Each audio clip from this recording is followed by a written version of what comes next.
hustle, move, evolve. Welcome home. Welcome home.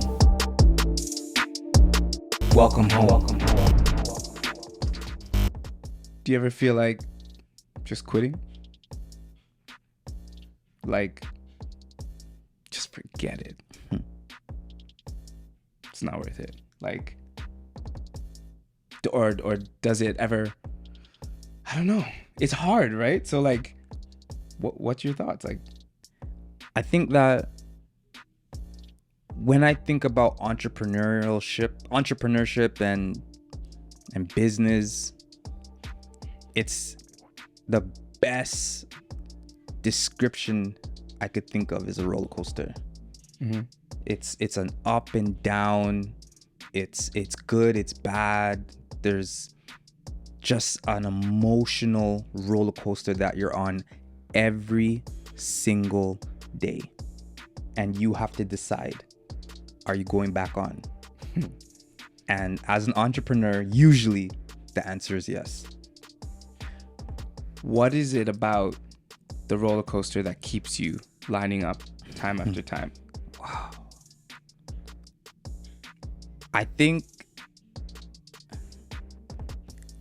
it's, for me personally, it's because I've seen the ride smooth. Mm-hmm. And I've seen and felt the ride rough. And the smooth times outweigh the rough times. Mm-hmm. And it's like I just keep going back with the hope that the rough times will get smoothened out. When I think about, so I mean, this episode we're talking about the psychological cost or price of entrepreneurship, right? And so this is, what is it really, what's the toll it's really taking on you, us as entrepreneurs? Because it is taking a toll. We hear words nowadays like mental health, just people coping with different scenarios. What kind of toll is it taking? Now, when you mention that the hope of the smooth journey is what keeps you getting through the rough patches, does it speak then to your endurance? Because it's not a time thing where, you know, there's going to be 2 months of smooth, 2 months of rough. So I'm just waiting for that 2 months. It doesn't work like that, right? COVID taught us that, that no, you thought it was going to be a couple weeks. It's been a couple of years. It's been a couple of years. Yeah. So has there been a time where you've gone through a long rough patch and you're like, okay, but where's that? Yeah. You know what I mean? Like, Yeah. I'm not seeing it. And what do you do? How do you handle that? I think right now I'm in that, right? Right now I'm in the low in respects to what my high has been on my roller coaster ride was J Pro weddings booked out. Hey, we have no time slots left. COVID. Vroom. That was the vroom. That's where we are now. But in that low, I'm looking at other rides and thinking, could that ride be smoother than this one? And I still have this hope, right, that I ride on, because when it was high, it was fun. It's fun to be on that high top of the roller coaster, and it's just this smooth sailing. But as an entrepreneur, I also know that what COVID has taught me personally is that on the high of that roller coaster and what I'm used to, that's not it. It's not just that. There's other things that I can spread myself to do. And in the low of my ride is where I'm learning that. And that's where I am right now. So as rough as it may be for that one thing, which would be in my case, weddings and all that stuff, I've learned so many other things and skills that I learned so many different avenues that I could use my skill in to make the ride that much more smoother. So in these times, I'm grateful for the rough times. I'm grateful for the smooth times, but it's just a learning process for me right now. And how do I stay down here in the rough part and make it smooth with the hope of it getting smoother. I hope that makes sense. I think it's you pouring out where you're at and how you feel, right? Yeah. Of course, it makes sense. I would say, or I would ask, how do you turn that into advice? I think the advice I would give now, based on that analogy, is if you love what you do, if you have a passion for what you do, if you know you're good and you believe that because of how smooth it has been and how happy you've been when you do whatever it is that you're doing, even in the low times, even in the rough times, remember the happy times.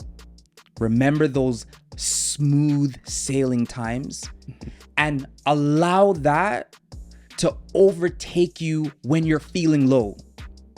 And just remember that when it's up here, that is your happy place. Just remember that sometimes that low place is sometimes just for a season. It's just for a moment. And sometimes the moment feels long, but remember, like, yeah, you might have been booked out. Yeah, you might have had, but now it's like, okay, now to get to the next level, you got to go under the tunnel now. You got to go through the trenches to see the other side. So don't give up on yourself. Don't give up on your talent. Don't give up on your skill. Don't give up on yourself. But just remember that whatever you're going through, it's for a season. Nothing lasts forever. The storm does not last forever. It's going to get really stormy sometimes, but when the storm is done, how blue those skies come out. How sunny the sun shines. That's the mentality you have to have in your low times. Yeah, I feel that. Right? Yeah, for sure. Yeah, I feel like preaching. Yeah. But it's for real. Like these are the things that we go through as entrepreneurs that is not shown on Instagram. And you know, it's the everyday you, the entrepreneur, not just the business. Right? You know what I mean? So what I would ask you now in this vein is, what is the biggest emotional toll that entrepreneurship has had on Daniel? And how did Daniel, not the company, Daniel, deal with that? First off, I have to change that to dealing. Because It's current. It's current. It's ongoing. Loneliness. Really? Yeah. And the funny thing is, now, when I say loneliness, I don't mean sadness. Yeah. Okay. Right? Not to confuse it. I'm not sad. And even when I'm alone, I'm not sad. So that really want to differentiate the two. But when I say loneliness, a lot of where an entrepreneur or visionary of whatever your thing is, where you're operating from, thinking from, coming from, you're only there by yourself. It's true. You started there by yourself when you had the idea. Like, I'm talking even with your spouse, right? Like, for instance, my wife, biggest support with me in everything I do. But at the same time, I birthed the idea. There's going to be a level of always trying to get somebody on par with where you're at to understand you. And it's hard. Doesn't always pan out that way. But Even yet, your spouse. Even your spouse. Yeah. Yet you're loved. Family super supportive. Like, my family, the things that my family does for me and my businesses and my ideas that is not seen, it's crazy. But at the same time, I'm still many times in a place where it's like, I'm the only one here. I'm the only one here, right? Then there's the actual physical loneliness of there's actual times where I'm the only one there, right? You see me in the shop, when I was operating the shop, you see me in the shop, just see me out here, this and that. And at the end, everybody goes home, they clock out, right? They clean. Dan, you're good. And it's like, yeah, if you ever knew how much more I have to do now that it's done. These are things that entrepreneurs are facing every day and night. And then in the mornings, to set things in motion, I'm alone, right? It's like, I gotta be up early to think about what the day's going to look like and how it's gonna play out. And it's just a lonely place. Now, what I've learned to do and how to cope with that is I've learned to thrive in the loneliness, that I'm able to self-motivate. Okay, that's not easy. It's not. And it's not. Would you say that is it safe to say that it's not for everyone? Like, I wouldn't say that. Can everyone self-motivate? I think everyone should be able to, Okay. or try to learn how to. Why? If you take it into a perspective of survival, to some degree, if you were on an island, a desert, whatever, just in a situation of survival, you better know how to self-motivate. You better learn how to block out the bad around you. But see, when you say block out, sorry to cut you, when you say block out the bad around you, immediately that's a mental thing. Right. So are you saying, is it easy for people to just mentally self-motivate themselves? Like, how? Right. Okay. So let's break it down to steps then. Mental strength comes from mental exercise. Okay. Just like physical strength, a lot of it comes from physical exercise. What are you lifting? What are you eating is going to determine your strength. What are you listening to? Okay. If I'm on TikTok all day, or for a good portion of the day, and then after I put TikTok down, I go watch the news and watch a couple murders and a couple wars and politics. Not to block them out, like this is not the world we live in, and like I'm not sensitive to these things, but I don't fill my mental capacity with these things, so that when I'm in a dire situation, I break down like what I read, what I saw. No, I constantly spend time on developing my mental state, reading uplifting content, reading good books that build my mind, my body, my spirit.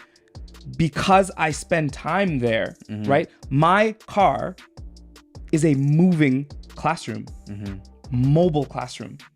From the moment I get in, I'm listening to things that build me, build my family, and build others around me. So when I get into a position where I'm stuck or in a tough spot, I now can regurgitate all that I've consumed, and it can help me get through. I would say, I would challenge, if you're spending more time on this E, which is entertainment, and not the other E, which is education, it's going to be hard for you to self-motivate.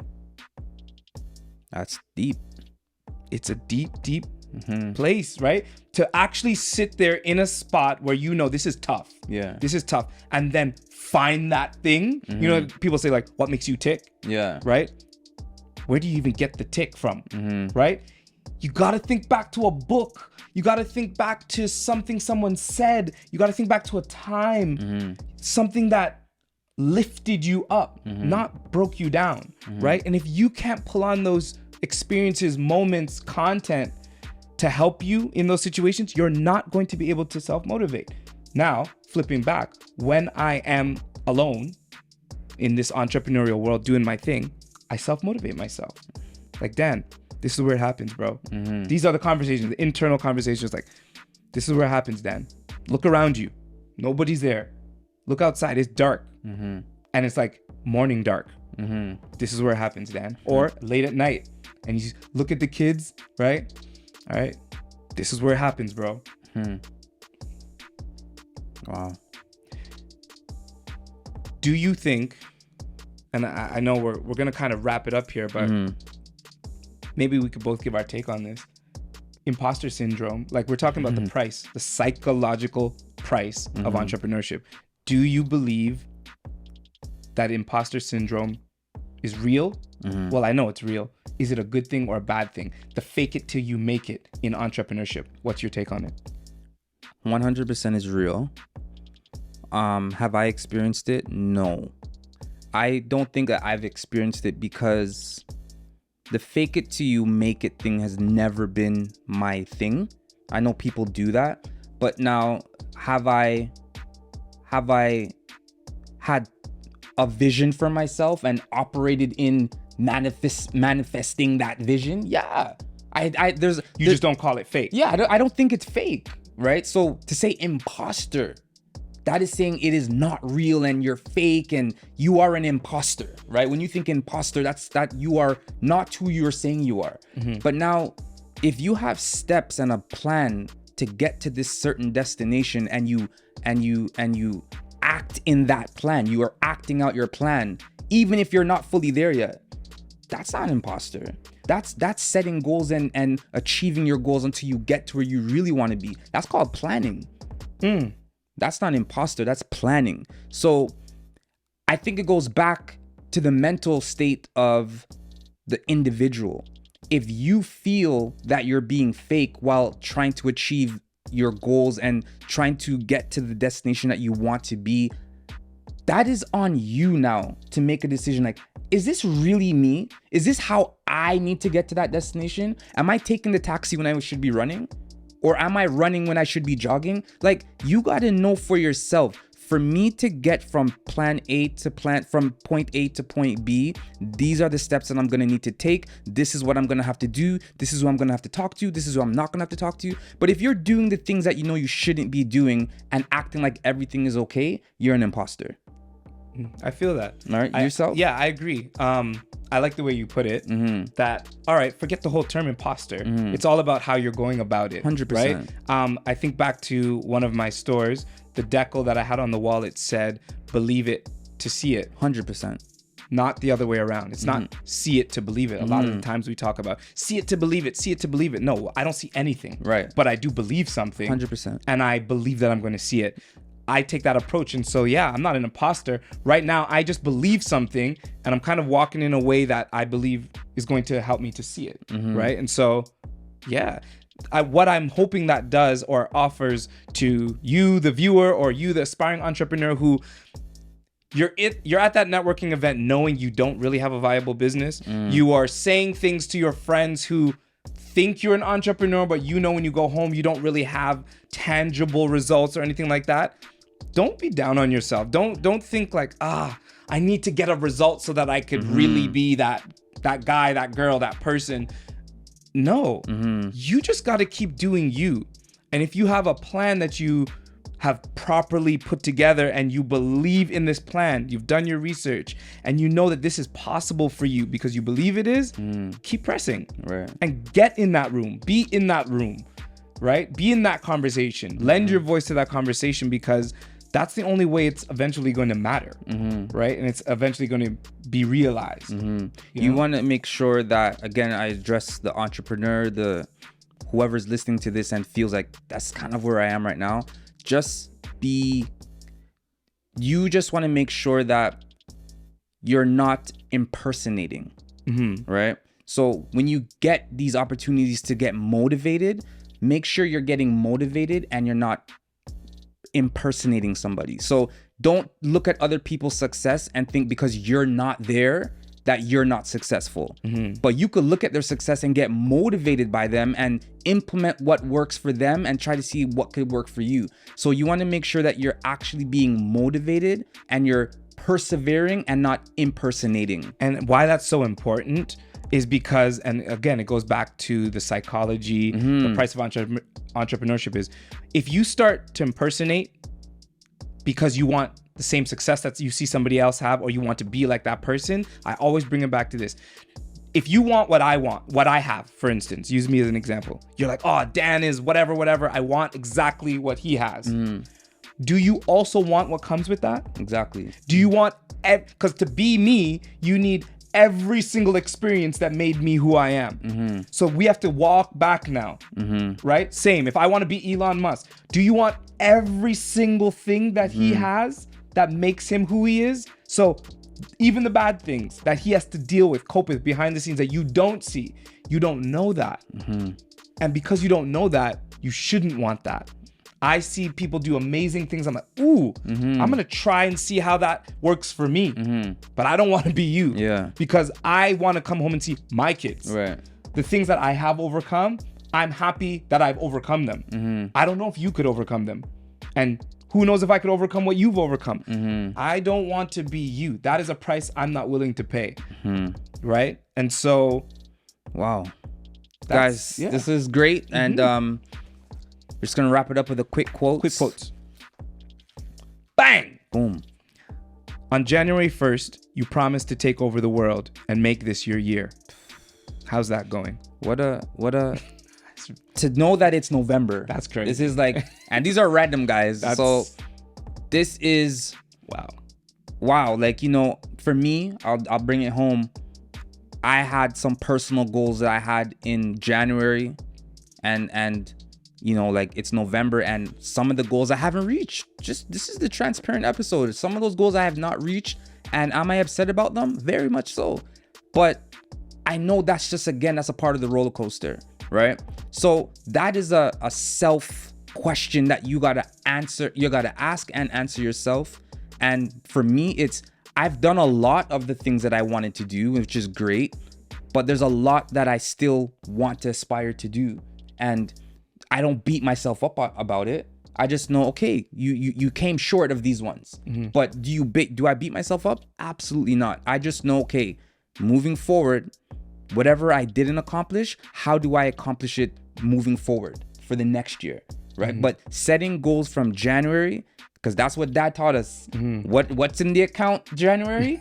Show me something in December. Just show me something. Show me $1, right? So that is like a personal quote. That is like a family thing. Mm-hmm. And yeah, like it's always that self question that you have to ask yourself at the end of the year. How is that going? And sometimes it's not that great. Mm-hmm. You? For me, my goals have gone pretty good still. I can't even lie. That makes one of us, guys. I know that some of you are with me, right? No, I'm just being real. Yeah. But there's something I did learn not too long ago that I want to leave with about goal setting. We know in business, SMART goals means simple, measurable, achievable, realistic, timely, or something like that. That's SMART goals, acronym. But I heard the other day somebody say they want to make smarter goals. So simple, measurable, achievable, realistic, timely. And then the ER is expected results. It's like, I like that. It's easy to make all these goals. Yes, it's timely, it's realistic. Okay, but what's the expected result? And when I think like that and setting goals that are smarter, I have to produce something. And what is that production of that goal? Realistic with the economy, with the interest rates, with inflation, with my capacity, with what's in the bank account, with my kids, their needs. It helps me to make smarter goals. And so, yeah, I've achieved a lot of goals this year, but I'm looking to make smarter goals moving forward. And I hope you are too. One of those smarter goals for you guys would be to always know that there's a place in this crazy, crazy world when you're on that roller coaster and you just need a little bit of motivation, that there's two guys. Just two guys. There's just two guys, two brothers that have these conversations. Two guys, two brothers and a mic where you could always come and hustle, move, and evolve. Welcome home. Hustle, evolve. Welcome home. Welcome home. Welcome home.